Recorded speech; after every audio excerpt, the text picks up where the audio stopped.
Good evening. সবার প্রথমে আমি 50তম বিবাহবার্ষিকীতে শুভেচ্ছা জানাচ্ছি আঙ্কেল এবং আন্টিকে। Happy golden anniversary uncle and aunty. আমরা ওনার জন্য আমরা দুজনের আমাদের পরিবারের পক্ষ থেকে ওনাদের জন্য অনেক শুভ কামনা এবং দীর্ঘায়ু কামনা করছি।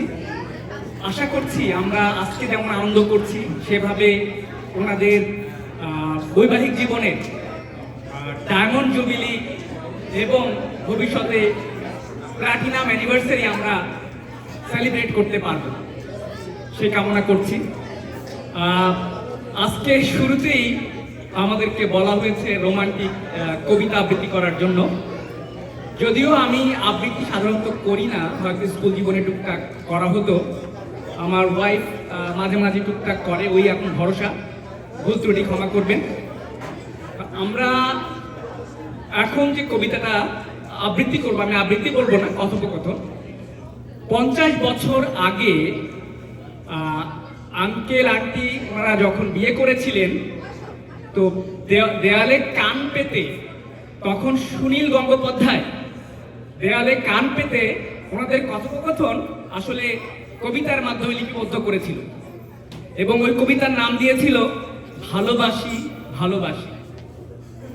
তো সুনীল গঙ্গোপাধ্যায়ের ভালোবাসি ভালোবাসি এই কবিতার অংশ বিশেষ আমরা দুজনে এখন উপস্থাপন করার চেষ্টা করছে। ঠিক আবৃত্তি হবে না, কথোপকথন। আপনারা ধরে নেবেন এটা আঙ্কেল আন্টিকে বলছে এবং আন্টি আঙ্কেলকে বলেছিল তখন। ঠিক আছে, ভুল ত্রুটি ক্ষমা করবেন। শুরু করছি। সুনীল গঙ্গোপাধ্যায় ভালোবাসি ভালোবাসি। আঙ্কেল বলছে, ধরো কাল তোমার পরীক্ষা, রাত জেগে পড়ার টেবিলে বসে আছে, ঘুম আসছে না তোমার।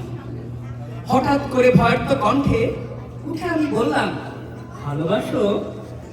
তুমি কি রাগ করবা নাকি উঠে এসে জড়িয়ে ধরে বলবে ভালোবাসি ভালোবাসি?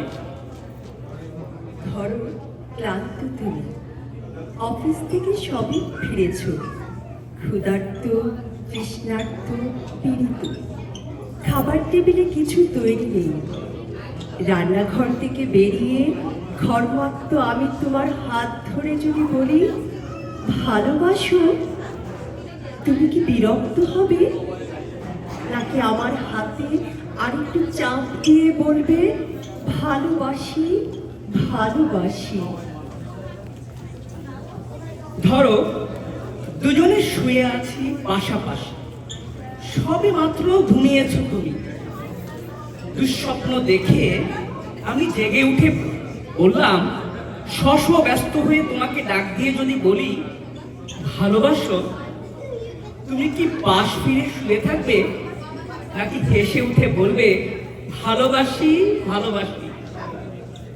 ধরো শেভ করছো তুমি, গাল কেটে রক্ত পড়ছে, এমন সময় তোমার এক ফোঁটা রক্ত হাতে নিয়ে যদি বলি ভালোবাসো, তুমি কি বকা দেবে নাকি জড়িয়ে তোমার কানেতে রক্ত আমার গালে লাগিয়ে খুশিয়াল গলায় বলবে ভালোবাসি ভালোবাসি? ধরো খুব অসুস্থ তুমি, জ্বরে কপাল পুড়ে যায়, মুখে নেই রুচি, নেই কথা বলার অনুভূতি। এমন সময় মাথায় পানি দিতে দিতে তোমার মুখের দিকে তাকিয়ে যদি বলি ভালোবাসো, চুপ করে থাকবে নাকি তোমার গরম শ্বাস আমার শ্বাসে বয়ে দিয়ে বলবে ভালোবাসি ভালোবাসি? ধরো যুদ্ধের দামামা বাজছে ঘরে ঘরে, প্রচন্ড যুদ্ধে তুমি অংশীদার, শত্রু বাহিনী ঘিরে ফেলেছে ঘর। এমন সময় পাশে বসে পাগলি নিয়ে আমি তোমায় জিজ্ঞেস করলাম ভালোবাসো, ক্রুদ্ধ স্বরে তুমি কি বলবে যাও, নাকি চিন্তিত আমায় আশ্বাস দেবে বলবে ভালোবাসি ভালোবাসি? সবাইকে অনেক ধন্যবাদ। এটা ওনাদের কথোপকথন ছিল আজ থেকে 50 বছর আগে, যেটা সুনীল গঙ্গোপাধ্যায় আসলে কপি করেছেন। সবাই ভালো থাকবেন, সবার এই শুভকামনা। ধন্যবাদ সবাইকে।